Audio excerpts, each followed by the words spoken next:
Black man is wrongfully arrested by the police, but when they find out who he really is, they are shocked. The sun hung low in the Atlanta sky, casting long shadows across the bustling streets of downtown. The air was thick with the aroma of street food and the distant sounds of laughter and chatter. Marcus Johnson, a prominent civil rights attorney, walked briskly toward the courthouse, his tailored suit a stark contrast to the chaos surrounding him. He had a speech to prepare, one that could amplify his voice in the ongoing battle for justice and equality. With each step, the weight of his responsibilities pressed down on him. Marcus had always understood the stakes of his work. Each case he took on was not just a fight for one individual, but a stand against a system that often turned a blind eye to injustice. As he approached the courthouse steps, he took a deep breath, reminding himself of the importance of the day ahead. "Marcus!" a voice called from behind him. Turning, he saw Sharon Lee, his mentor and a beacon of wisdom in his life. Her salt-and-pepper hair glinted in the sunlight, and her warm smile radiated the kind of optimism that had inspired countless activists. "Sharon, I'm glad you're here," he replied, embracing her. "I was just thinking about the speech tonight. I heard your case is gaining traction. The media is buzzing," she said, her eyes sparkling with pride. "You've worked so hard for this moment." Marcus nodded, but a shadow of doubt crossed his mind. "I just hope I can do justice to the legacy we're fighting for. There's so much at stake." As they climbed the courthouse steps together, Marcus felt a sense of purpose swelling within him. He glanced at the crowd, a mix of supporters and curious onlookers, all eager for change. Suddenly, a loud commotion caught his attention. A group of protesters had gathered in the nearby park, waving signs and chanting slogans demanding police accountability. Their passion was palpable, and it fueled Marcus's determination. "I'll be right back," he told Sharon, stepping away from her side. He made his way toward the gathering, feeling the energy of the crowd surge around him. As he approached, a young woman with vibrant hair caught his eye. She was leading the chants, her voice rising above the noise, igniting the spirits of those around her. "Justice for all," she cried, and the crowd echoed her words. "Justice for all," they repeated, their voices blending into a powerful chorus. Marcus felt a rush of inspiration. This was why he fought. This was the heartbeat of the movement. He joined the crowd, raising his fist in solidarity. For a moment, he was swept away in the collective energy, feeling a renewed sense of hope. But as the chants grew louder, the atmosphere shifted. From the corner of his eye, he noticed a squad of police officers approaching. Officer Brian Thompson led the group, his demeanor brash, and his gaze scanning the crowd with an air of authority. Marcus instinctively felt a chill in the air. He had seen this scenario unfold too many times before. "Keep it peaceful," Thompson shouted, his voice booming over the crowd. "We're here to ensure everyone stays safe." Marcus stepped back, observing the situation unfold. He had seen how quickly things could escalate when tensions ran high. The protesters, invigorated by their cause, were undeterred, continuing to chant and wave their signs. Then, without warning, Thompson pointed at a few individuals in the front row, accusing them of inciting violence. "You, step back, you're causing a disturbance." The crowd responded with outrage, their chants turning to anger.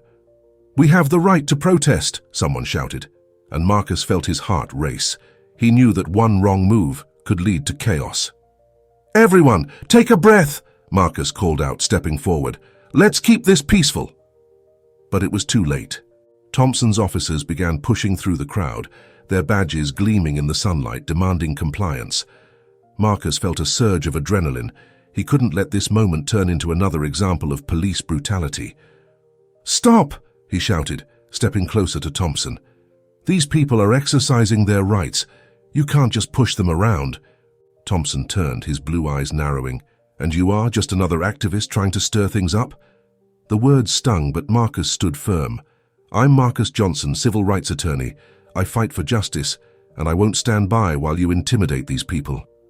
The officer's expression shifted, but before he could respond, another officer moved toward Marcus, grabbing his arm. "You need to step back, sir."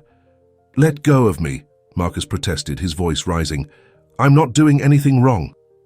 In an instant, the scene escalated. The crowd surged, voices rising in a cacophony of anger and defiance. Thompson barked orders, and the officers tightened their grip on Marcus, pulling him away from the gathering.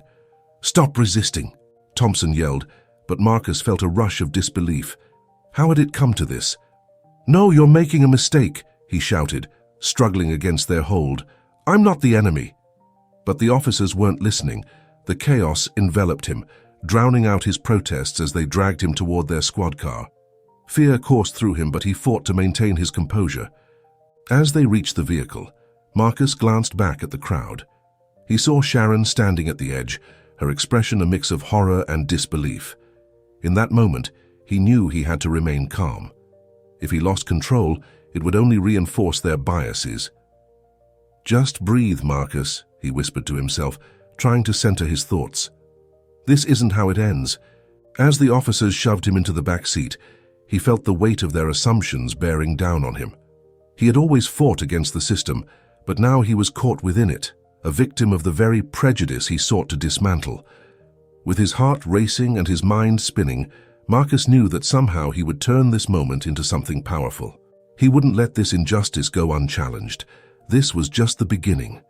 The door slammed shut, and as the car pulled away, he steeled himself for the fight ahead. His voice would not be silenced. He would rise beyond the badge. Marcus leaned against the cold metal of the police car, the weight of his situation pressing heavily upon him.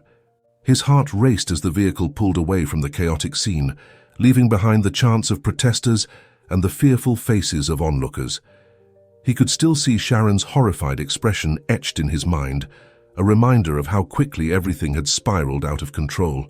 "Breathe," he whispered to himself, closing his eyes for a moment.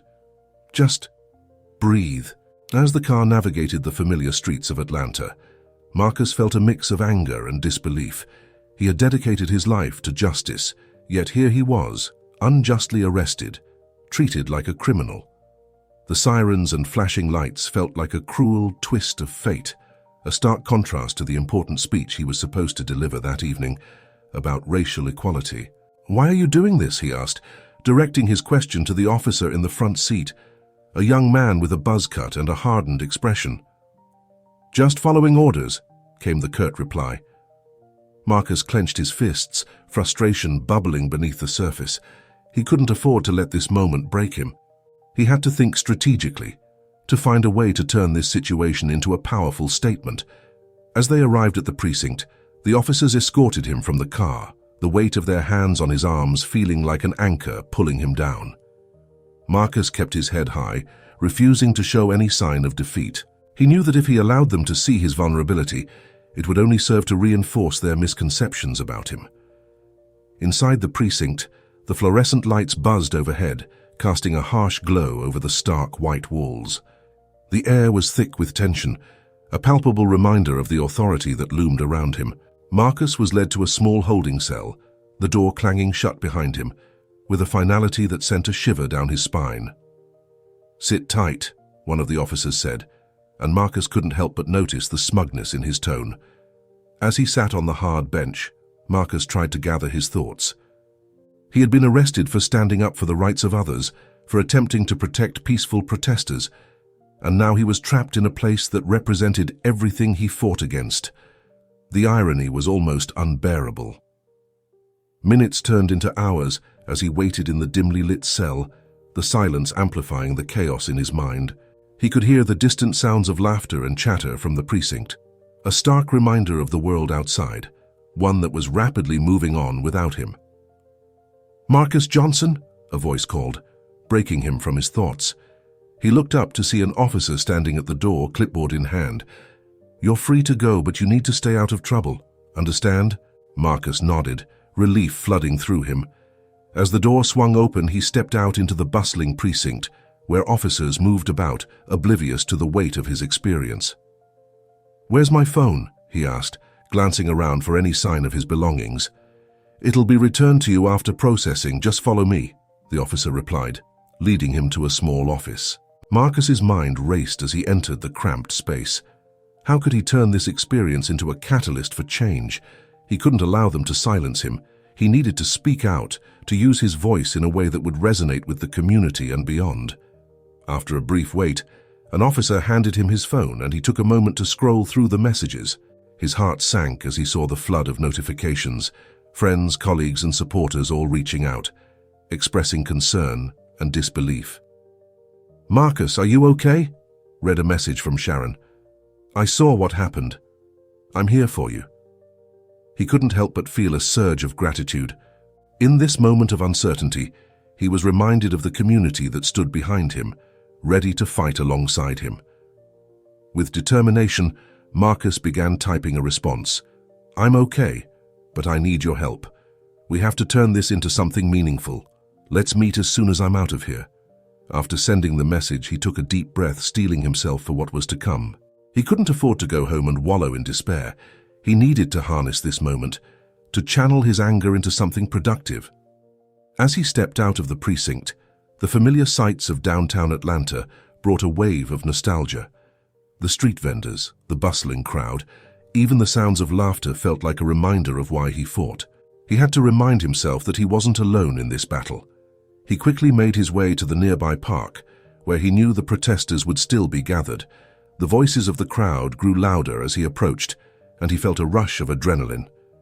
This was where he belonged, among the people who shared his passion for justice and equality. "Marcus!" someone shouted, and he turned to see a group of familiar faces. They rushed toward him, concern etched on their features. "Are you all right?" one of them asked, a young man with a determined expression. "I'm fine," Marcus replied, though he could feel the weight of his experience settling in. "But we need to talk." As they gathered in a circle, Marcus could see the fire in their eyes. They were ready to fight, ready to amplify their voices and demand change. In that moment, he knew he had to lead them. "I was arrested for standing up for our rights," he began, his voice steady. "But this isn't just about me. It's about every single person who has faced injustice at the hands of those sworn to protect us." The crowd murmured in agreement, their energy building as they listened intently. "We have to make this moment count," Marcus continued, feeling the fire ignite within him. "We need to organize, to rally the community, and to demand accountability from the police. This isn't just a moment, it's a movement." As the crowd erupted in cheers, Marcus felt the weight of his experience transform into a powerful call for action. This was his opportunity to turn the tide, to inspire others to stand up and join the fight for justice. "Let's make our voices heard," he shouted, a surge of hope coursing through him. "Together we can change the narrative and fight for what's right." And as the crowd rallied around him, chanting in unison, Marcus knew that this was just the beginning of a much larger fight, a fight that would resonate beyond the badge and into the hearts of everyone who believed in justice. The crowd's energy surged around Marcus, a living testament to the power of collective voices rising against injustice. As he stood amidst the throng of protesters, feeling their passion and determination, he realized that this was not just a moment of personal triumph or defeat. It was the ignition of a much larger movement. "Let's gather our thoughts and plan," he suggested, raising his voice to cut through the cheers and chants. "We need to strategize how we can turn this incident into a catalyst for change." With the sun dipping low in the sky, casting a warm golden hue over the park, Marcus led a group of enthusiastic supporters toward a quieter corner, away from the chaos. Faces filled with concern and determination encircled him, eager to hear his thoughts. The young woman with vibrant hair, who had led the chants earlier, stepped forward. "I'm Ava," she introduced herself, her voice steady despite the excitement swirling around them. "What's the plan, Marcus?" Marcus took a deep breath, drawing from the well of inspiration that pulsed through the crowd. "First, we need to gather our stories. Every single one of us. This isn't just about my arrest. It's about every instance of police misconduct, every unjust encounter. We need to collect testimonies from those who have faced discrimination and violence in our community." Ava nodded thoughtfully. "We could create a platform for people to share their experiences, document everything, video, written accounts, whatever we can get." "Exactly," Marcus replied, feeling a surge of hope. "We need to build a comprehensive narrative that highlights the systemic issues we face. The more personal stories we gather, the stronger our case will be when we demand accountability." Another voice chimed in from the back. "And we should take this to the media. Get local news outlets involved." They need to hear our stories, see the faces behind the statistics. Marcus smiled, encouraged by their enthusiasm. That's a great idea. We can hold a press conference. It's vital that we present a united front. We need to invite community leaders, activists, and anyone willing to stand with us. The media will be more inclined to cover a well-organized event than a spontaneous protest. As they brainstormed, ideas flowed like a rushing river. They discussed setting up a website to gather testimonies, a social media campaign to spread awareness, and a community meeting to rally more supporters. The vision began to take shape, and Marcus felt the weight of his experience transform into a palpable sense of purpose. "Let's meet again tomorrow," Marcus said, his voice steady and resolute. "We can finalize our plans and start reaching out to the media and community leaders." As the group nodded in agreement, Marcus couldn't help but feel a swell of gratitude. This was a community that had come together, united by a shared goal. They were no longer just voices in the crowd. They were a collective force ready to challenge the status quo. As the gathering began to disperse, Marcus felt a gentle hand on his shoulder. He turned to find Sharon standing beside him, her eyes filled with concern. "Marcus, I'm so proud of you," she said softly. "You've turned a horrifying experience into a rallying cry for change." "Thank you, Sharon," he replied, his voice filled with emotion. "But I couldn't have done it without the support of everyone here. This is just the beginning." "Have you thought about how you'll address the media?" she asked, her brow furrowing slightly. Marcus shook his head, the weight of the question settling in. "I need to be honest. I want to convey the real impact of what happened, not just to me, but to so many others who face similar injustices. But I also want to make sure it doesn't come off as just another sob story. This has to be about action and accountability." Sharon nodded, her expression thoughtful. "You have a powerful voice, Marcus. Use it to inspire. Share your truth, but also focus on how we can work together to create lasting change." As the sun dipped below the horizon, casting long shadows across the park, Marcus felt a renewed sense of purpose. The path ahead would be challenging, but he was ready to face it. He had a community behind him, a cause that resonated deeply, and an opportunity to ignite a movement for justice. The next day, Marcus awoke early, the sun streaming through his window, illuminating the room with a warm glow. He felt a restless energy coursing through him, a mixture of excitement and nervous anticipation. Today would be pivotal. Today, they would begin shaping their message and making their voices heard. After a quick breakfast, he grabbed his phone and began drafting messages to local media outlets and community leaders, inviting them to the upcoming press conference. He listed the key points he wanted to address, ensuring that the focus would be on systemic change, not just his personal story. As he finished composing his messages, a notification pinged on his phone. It was a text from Ava. "Can we meet before the press conference? I have some ideas I'd like to discuss." "Absolutely," Marcus replied, eager to continue the momentum they had built. "Let's meet at the community center at noon." As the clock inched closer to noon, Marcus felt a twinge of anxiety. He wanted everything to go perfectly, but he also knew that the true strength of their movement lay in the authenticity of their message. They were not just a group of individuals, they were a collective voice for change. At the community center, Marcus arrived to find Ava already waiting, her vibrant hair a beacon of hope. "I'm glad you're here," she said, her eyes sparkling with determination. "I'm excited to hear your ideas," Marcus replied, feeling a sense of camaraderie as they settled into a quiet corner of the center. "I think we should incorporate some visual elements into our presentation," Ava suggested. "Pictures, quotes, something that humanizes our stories. We need people to feel our pain and our hope." Marcus nodded, impressed by her vision. "That's brilliant. We can set up a slideshow during the press conference. It'll make our message more impactful." As they continued to brainstorm, Marcus felt the weight of his experience transforming into a powerful force for change. They were shaping a narrative that would resonate far beyond their immediate community, one that would challenge the systemic issues ingrained in society.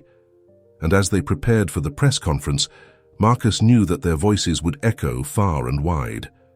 The time for change was now, and they were ready to rise together beyond the badge into the light of justice and equality. The morning of the press conference dawned bright and clear, an almost surreal contrast to the weight that hung over Marcus Johnson's heart. He stood in front of the mirror, adjusting his tie, the reflection staring back at him, a mix of determination and vulnerability. Today was crucial. It wasn't just about his story. It was about the countless others who had faced unjust treatment at the hands of those sworn to protect them. As he stepped out of his apartment, the familiar sights of Atlanta greeted him, people bustling down the sidewalks, the smell of fresh coffee wafting through the air and the distant sounds of traffic. But today, there was an undercurrent of anticipation that electrified the atmosphere. This wasn't just another day, it was a day for change. Marcus arrived at the community center early, the large building standing proudly in the heart of downtown. He could feel the weight of the moment pressing upon him as he entered the main hall, still adorned with posters from previous events advocating for community rights. The room was set up for the press conference, a modest podium at the front, flanked by banners that read "Justice for All" and "Accountability Matters." Ava was already there, arranging the chairs for the attendees. Her energy was infectious, and Marcus felt a sense of camaraderie as he joined her. "The media is really buzzing about this," she said, her voice laced with excitement. "I think we'll have a good turnout." "Let's hope so," Marcus replied, glancing around the room. "We need to make this count. The city needs to hear what we have to say." As the minutes ticked by, more supporters trickled in, their faces reflecting a mix of anticipation and resolve. Each person brought their own story, their own pain and hope, and together they formed a tapestry of voices demanding change. Marcus felt a swell of pride as he looked around the room. This wasn't just about him, it was about all of them. Soon the local media began to arrive, cameras and microphones in tow capturing the mood of the moment. Reporters set up their equipment, and the whispers of anticipation filled the air. Marcus took a deep breath, channeling his nerves into focus. This was his moment to shine a light on the systemic issues that plagued their community. "Marcus," Ava called, pulling him from his thoughts, "we need to finalize our talking points before it starts." He nodded, moving toward the front of the room with her. "Right. We'll start with my experience, but we have to quickly shift to the broader issues. We need to emphasize the need for police accountability and community support." "Absolutely," Ava agreed, her eyes bright with determination. "And we should highlight the importance of collecting testimonies. We need people to understand that this isn't just an isolated incident." As they finished their preparations, Sharon arrived, her presence bringing a sense of reassurance. "You're going to do great, Marcus," she said, offering him a warm smile. "Remember, you're not alone in this. You have an entire community behind you." "Thank you, Sharon," Marcus replied, feeling the weight of her words. "I just hope I can do justice to everyone's stories." "You will," she assured him. "Speak from the heart and let your authenticity shine through." The room began to fill, the chatter growing louder as supporters took their seats. Marcus felt a rush of adrenaline coursing through him. This was it, the moment he had been preparing for, the chance to make a real difference. As the clock inched closer to the start time, Marcus took a deep breath, grounding himself in the present. He could hear the distant sounds of cameras clicking and reporters discussing their angles, but all that mattered was the message he was about to deliver. "All right, everyone," Ava announced, stepping up to the podium to quiet the crowd. "Thank you for coming today. We're here to share our stories, to demand accountability, and to ignite change in our community." Marcus stood beside her, his heart racing as he watched the crowd settle down. "Today is not just about one incident," he began, his voice steady. "It's about the millions of individuals who have faced injustice at the hands of those sworn to protect us. It's about standing together to demand a system that serves all of us, not just a select few." The audience nodded, their expressions reflecting understanding and solidarity. Marcus continued, drawing strength from their presence. "I was arrested for standing up for the rights of peaceful protesters. In that moment, I became a victim of the very prejudice I've dedicated my life to fighting against, but I refused to be silenced." A murmur of agreement rippled through the crowd, and Marcus felt the energy shift. "Today we call for transparency, accountability, and a commitment from our law enforcement to undergo training that addresses systemic racism and bias. We must ensure that no one else has to endure what I went through." As he spoke, he could see reporters scribbling notes, cameras capturing every word. His heart raced with the realization that this was being broadcast beyond the walls of the community center. This was a chance to reach people far and wide. "Together, we will gather testimonies from those who have faced similar injustices," he continued, his voice rising with passion. "We will create a platform for these voices to be heard, ensuring that the stories of those who have suffered are not forgotten or ignored." The crowd erupted in applause, and Marcus felt a surge of hope. This was more than just a gathering, it was the beginning of a movement. As he stepped back from the podium to let Ava speak, he caught sight of Officer Brian Thompson, standing at the back of the room. His presence sent a jolt of tension through Marcus, but he steeled himself, reminding himself that fear would not silence him. This was his time to shine a light on the issues he had fought against. Ava stepped forward, her voice ringing with determination. "We need to challenge the status quo," she said, rallying the crowd. "We need to demand change not just for ourselves, but for future generations. This is our moment, and we will not back down." With each word, the energy in the room intensified, a collective heartbeat echoing the urgency of their cause. As Marcus watched Ava speak, he felt that familiar fire ignite within him, a fire that wouldn't be extinguished by fear or prejudice. As the press conference continued, Marcus knew that this was only the beginning. The road ahead would be fraught with challenges, but together they would rise beyond the badge and into the light of justice. And as the crowd erupted in cheers, Marcus felt the weight of his experience transform into a powerful call for action. This wasn't just about one man's fight, it was a rallying cry for everyone who believed in justice and equality. The storm was gathering, and they were ready to face it together. The energy in the community center was electric, reverberating with the fervor of shared purpose. As the press conference concluded, Marcus felt a wave of exhilaration wash over him. He looked around at the faces of those who had gathered, friends, supporters, and strangers who had become allies in the fight for justice. They were all united by a common goal, and that solidarity fueled his determination. "Thank you all for being here today," Marcus said, stepping back to address the crowd once more. "This is just the beginning. We need to keep this momentum going. Together, we can create change." As the applause echoed around him, Marcus's heart swelled with hope. He knew that the media coverage would amplify their message, and he could already envision the stories that would emerge from this gathering. It was a moment that would ripple outward, inspiring others to join the fight for equality. Ava stepped forward, her vibrant hair catching the light as she beamed at Marcus. "You were incredible up there," she exclaimed, her enthusiasm infectious. "I can't believe the media coverage we're about to get. We need to capitalize on this." "Absolutely," Marcus replied, his mind racing with possibilities. "We should organize a follow-up meeting to discuss our next steps, gather more testimonies, and solidify our strategy moving forward." Sharon joined them, her expression a mix of pride and caution. "You did an excellent job, Marcus, but remember, this is just the start. The real work begins now. We need to follow through with a clear plan and ensure we engage the community." Marcus nodded, feeling the weight of her wisdom.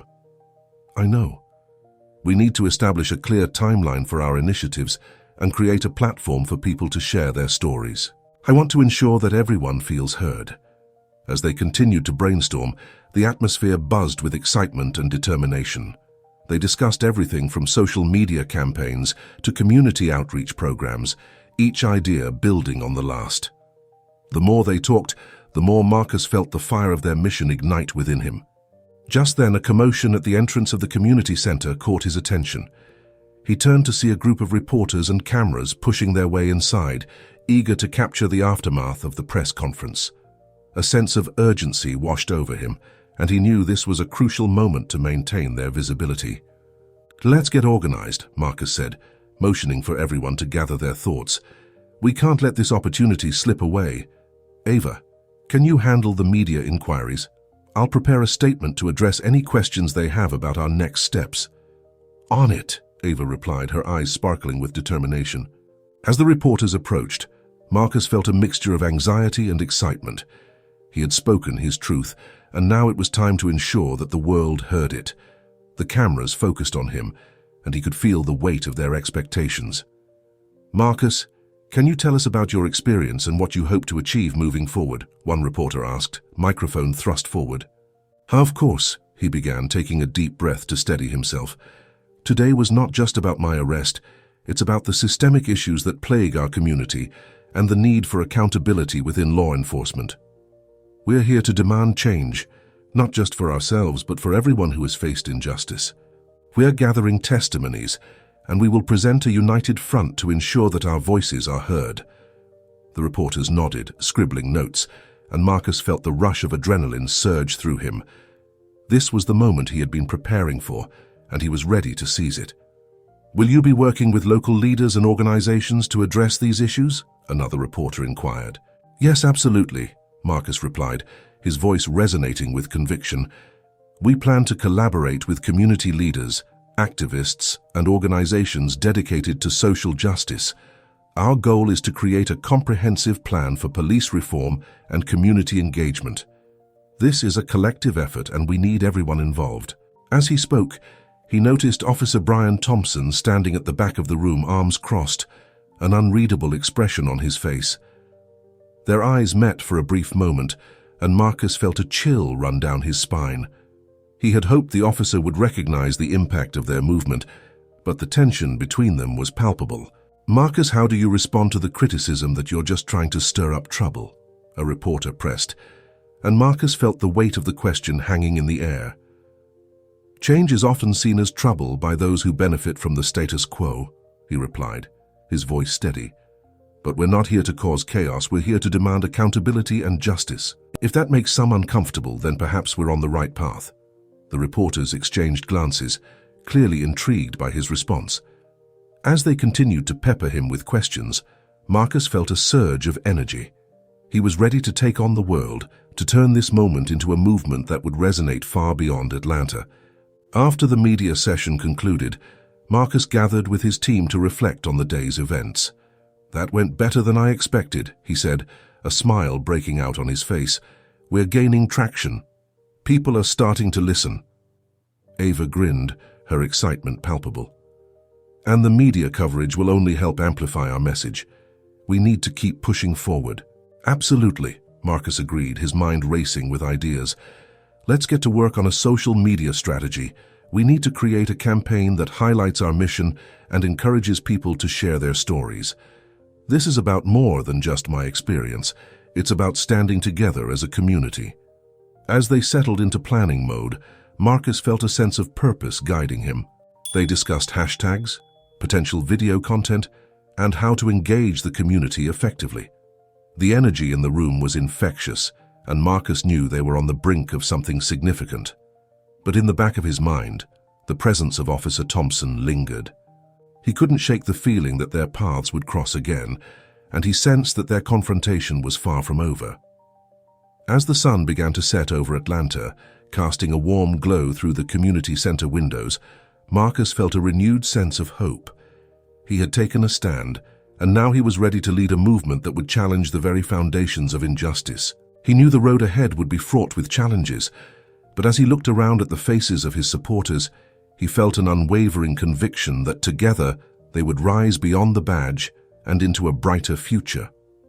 With a shared determination resonating in their hearts, they began to lay the groundwork for their next steps, ready to face the storm of change that lay ahead. The ripple effect had started, and they were prepared to ride its waves toward justice and equality. The following days were a whirlwind of activity as Marcus and his team harnessed the momentum from the press conference. Their social media campaign gained traction, and the hashtags #Justice for All and beyond. The badge began trending in Atlanta and beyond. Each tweet, each shared post, and every story recounted by individuals across the city added fuel to a growing fire of awareness and solidarity. Marcus found himself at the forefront of this movement, his phone buzzing incessantly with messages from supporters, fellow activists, and journalists wanting to cover the story. He was both exhilarated and overwhelmed by the attention. The weight of responsibility pressed down on him, but he was determined to see this through, One evening, as he sat in his small home office surrounded by papers and notes, the phone rang. It was Sharon. "Marcus, have you seen the news?" she asked, her voice tinged with urgency. "No, not yet. What's going on?" "There's been a protest planned at the Atlanta Police Department this Saturday. It's a response to your arrest and the systemic issues we're fighting against. The community is rallying, and they want you to speak." Marcus felt a rush of adrenaline. "That's incredible. Of course I'll be there. We can't let this moment slip away." "Just be careful, Marcus. Emotions are running high, and you know tensions can escalate quickly," Sharon cautioned. "I will, I promise," he assured her, though the weight of her words lingered in his mind. As the days passed, the anticipation for the protest grew. Marcus spent his evenings preparing his speech, wanting to strike the right balance between urgency and hope. He wanted to inspire action, but also remind everyone of the importance of peaceful protest. On the morning of the rally, Marcus woke early, the sun barely cresting the horizon. He looked out his window at the city he loved, feeling a mix of pride and apprehension. Today was not just about him. It was about the movement, the community, and the future they were fighting for. He dressed in a simple yet sharp outfit, opting for a crisp white shirt and dark jeans, wanting to convey professionalism without appearing distant. As he made his way to the Atlanta Police Department, he could feel the excitement in the air. When he arrived, the scene was electric. Hundreds of people had gathered, holding signs emblazoned with messages of solidarity and calls for justice. The energy was palpable, a collective heartbeat echoing the urgency of their cause. Marcus spotted Ava near the front of the crowd, her vibrant hair a beacon in a sea of faces. She waved him over, her enthusiasm infectious. "Marcus, you made it!" she exclaimed, her eyes sparkling with determination. "This is amazing. Look at everyone who's come out." "I can't believe the turnout," he replied, his heart swelling with pride. "This is what we're fighting for, a voice for every person affected by injustice." As the crowd grew, Marcus took a moment to scan the area. He spotted Sharon chatting with some local leaders, her presence a reassuring force amidst the excitement. But as he continued to look around, he caught sight of a familiar figure standing off to the side, Officer Brian Thompson. The sight of him sent a jolt of tension through Marcus. Thompson had been a constant presence in his mind since the press conference. Their paths had crossed once, but he sensed that their confrontation was far from over. "Marcus, are you okay?" Ava asked, noticing his sudden stillness. "Yeah, I'm fine," he replied, forcing a smile. "Just taking it all in." As the rally began, speakers took to the makeshift stage, each one sharing their stories and calling for change. The crowd cheered and chanted, their voices rising in unison.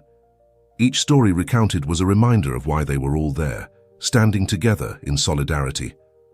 Finally, it was Marcus's turn to speak. He stepped up to the podium, the weight of the moment pressing down on him. The crowd quieted, anticipation hanging heavy in the air. He glanced out at the sea of faces, each one reflecting hope and determination. "Thank you all for being here today," Marcus began, his voice steady but filled with emotion. "We stand together, not just for me, but for every individual who has faced injustice at the hands of those sworn to protect us. Our voices matter, and it's time for them to be heard." The crowd erupted in applause, and Marcus felt the energy of their support surge through him. "We are here to demand accountability, to call for change, and to ensure that no one else has to endure what I experienced. We will not be silenced." As he spoke, he saw Thompson shift uncomfortably at the back of the crowd. Their eyes met again, and Marcus felt a mixture of anger and determination. He was no longer the victim of a system that had failed him. He was a voice for the voiceless, a leader in a movement that would not back down. "Today, we take a stand against systemic racism and police brutality. We demand a commitment from law enforcement to undergo necessary training and reforms. We will gather testimonies, we will organize, and we will fight for justice." Cheers erupted from the crowd, a chorus of voices echoing his sentiments. Each cheer felt like a validation of their shared struggle, a reminder that they were not alone in this fight. But as the rally continued, Marcus's heart raced with anxiety. He could sense a shift in the atmosphere, a growing tension that hung in the air like a storm cloud. He glanced back at Thompson, who remained at the fringes, his expression unreadable. Suddenly the sound of sirens pierced the air, and Marcus's stomach dropped. The crowd began to murmur, voices filled with concern and uncertainty. "Stay calm," Marcus urged, raising his hands. "We're here to protest peacefully. Let's not give them a reason to escalate." But as the sirens grew closer, the reality of their situation set in. This was a turning point, a crossroads that could dictate the course of their movement. Would they remain peaceful, or would fear and anger ignite a response that could derail everything they had worked for? He looked out at the crowd, each face reflecting determination but also apprehension.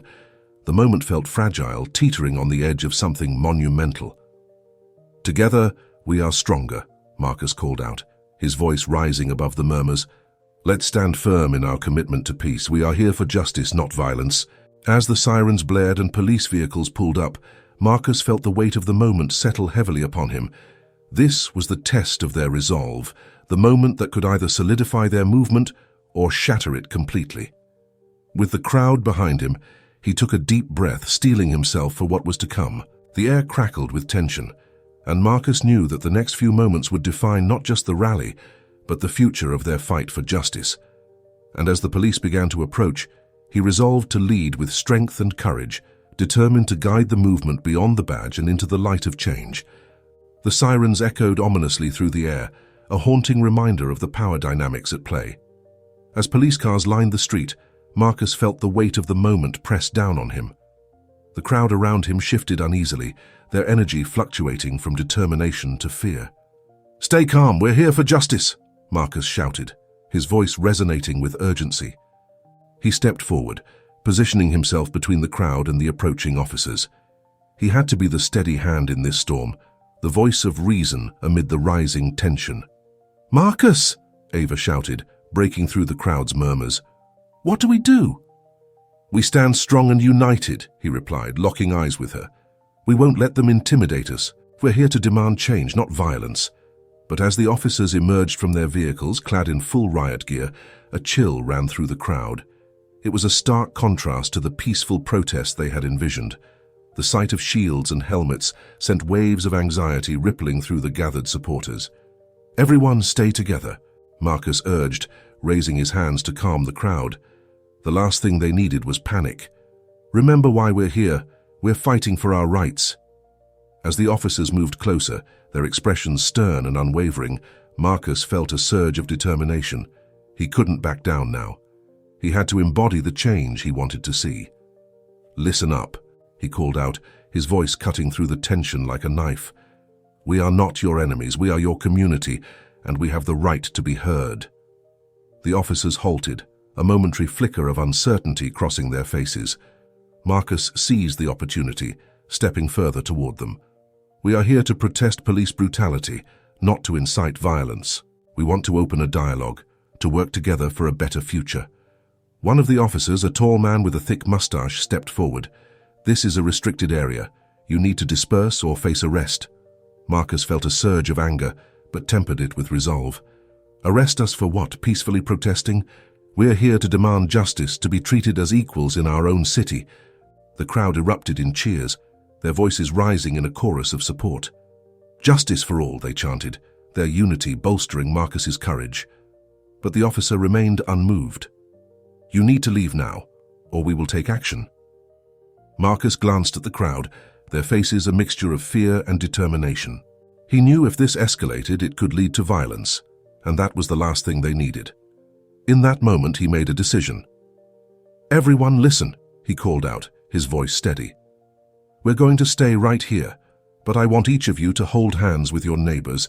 Show them that we are united, that we are peaceful." As people began to link arms, a wave of solidarity washed over the crowd. The officers hesitated, visibly taken aback by the peaceful display. Marcus felt a rush of hope. Perhaps this was the moment they could bridge the divide. "Let's show them our strength through unity," Marcus shouted, raising his voice once more. "We are a community, and we will not be silenced." The crowd responded with renewed fervor, chanting louder than before. As their voices filled the air, Marcus could see the officers wavering, their resolve beginning to crack in the face of such undeniable unity. But just as he felt the tide turning, a commotion erupted from the back of the rally. A group of counter-protesters had arrived, their signs bearing messages of hatred and division. They shouted insults, trying to drown out the chants for justice. "Go home, troublemakers," one of them yelled, and the crowd began to stir, tension rising once more. "Stay focused," Marcus called out, his heart racing. "Don't let their hate divide us. We are here for love, for justice." As the counter-protesters advanced, Marcus saw Brian Thompson stepping forward among them, his face twisted with anger. "This isn't going to end well," he shouted, his voice carrying over the chaos. "You're only making things worse." "Brian!" Marcus shouted back, desperation creeping into his voice. "You know this isn't right. We're fighting for our community, for understanding. Help us bridge this divide." Thompson's expression faltered for a moment, caught between his duty and the humanity of the situation. But the counter-protesters, emboldened by their numbers, pushed forward, and chaos erupted. "Everyone, hold the line!" Ava shouted, trying to rally the crowd. "We won't back down!" Pushing through the throng, Marcus made his way toward Thompson, determined to reach him before the situation escalated further. "Brian, this isn't the way. You can help us. Be part of the change." Thompson hesitated, the conflict evident on his face. "You don't understand. They want chaos. Then let's show them what unity looks like," Marcus urged, desperate to reach the officer's humanity. "You can be a part of this moment, not just as an officer, but as a person." As the counter-protesters advanced, a surge of fear washed over the crowd. The police began to move in, their shields raised, and Marcus felt the ground trembling beneath him. "Stay together," he shouted again, pushing his way closer to Thompson. "We can turn this around. Don't let them create a divide." Suddenly, a shout erupted from the crowd as a protester was shoved to the ground by a counter-protester. The atmosphere shifted, and the tension snapped like a taut wire. "Everyone back up!" an officer shouted, but the crowd swelled, anger igniting as they witnessed the aggression. Marcus saw the fear in the eyes of those around him, and he knew this was the moment that could define everything. "We are not violent," he bellowed, stepping into view of both the officers and the counter-protesters. "We will stand for justice, not chaos." But as he spoke, Thompson took a step forward, the conflict raging within him. "Marcus, you're making this worse. No, Brian, you can help us. You can show them that police can stand with the community," Marcus shouted, desperation creeping into his voice. In that moment, something shifted in Thompson's eyes. The tension that had defined their interaction began to dissolve, revealing a flicker of understanding. He started, but before he could finish, the crowd erupted into chaos. Suddenly, the counter-protesters surged forward, and violence erupted. Shouts filled the air and fists began to fly. Marcus felt his heart race as he witnessed the scene devolving into chaos. "Stay back," he yelled, trying to reach the crowd to keep them from retaliating. "This isn't what we're about." But the anger and fear had taken hold, and the energy shifted. People were pushing, shoving and screaming, the situation spiraling out of control. "Marcus, we need to go," Ava shouted, grabbing his arm. "This is getting dangerous." "No," he protested, his voice rising above the chaos. "We need to stand our ground. We can't let them win." But the crowd was in disarray, and before he knew it, officers were pushing back against the throng, attempting to restore order. "Everyone back!" an officer yelled, drawing his baton. Marcus felt a surge of panic. "No, we're standing for peace," he shouted, raising his hands in a gesture of calm. But it was too late. The officers began to advance, shields raised, and Marcus's heart dropped. "Everyone hold hands," he cried, trying to rally the crowd once more. "We won't back down." But the chaos continued, and in the midst of it all, he saw Thompson standing frozen, torn between his role as an officer and his humanity. "Brian, you can still make a difference," Marcus shouted, his voice echoing through the turmoil. "Help us. Help them see we're not the enemy." In that moment, something shifted in Thompson's demeanor. He dropped his baton, stepping forward, a wave of realization washing over him. "Stop!" he shouted to his fellow officers. "Listen to them." The chaos paused, the crowd and officers momentarily caught in a standoff. "Show them we're united," Marcus called out to the crowd, sensing the shift. We can do this together. Slowly, Thompson raised his hands, stepping between the officers and the protesters. Stop! This isn't what we stand for, he shouted, his voice cutting through the tension. Marcus felt a surge of hope. Yes, we're here to talk, not to fight. The crowd began to calm, an uneasy silence settling in as they took in the sight of Thompson standing with them. Together we can find a solution, Marcus said, his heart pounding in his chest. Let's open a dialogue. As the dust began to settle, Marcus saw the faces of those around him soften, the anger giving way to cautious hope. The officers lowered their shields, the tension easing as they recognized the humanity in their midst. And in that moment, as the sun broke through the clouds, illuminating the faces of both protesters and officers, Marcus knew that they had crossed a threshold. They had risen beyond the badge, beyond the animosity, and had taken the first steps toward a future of understanding.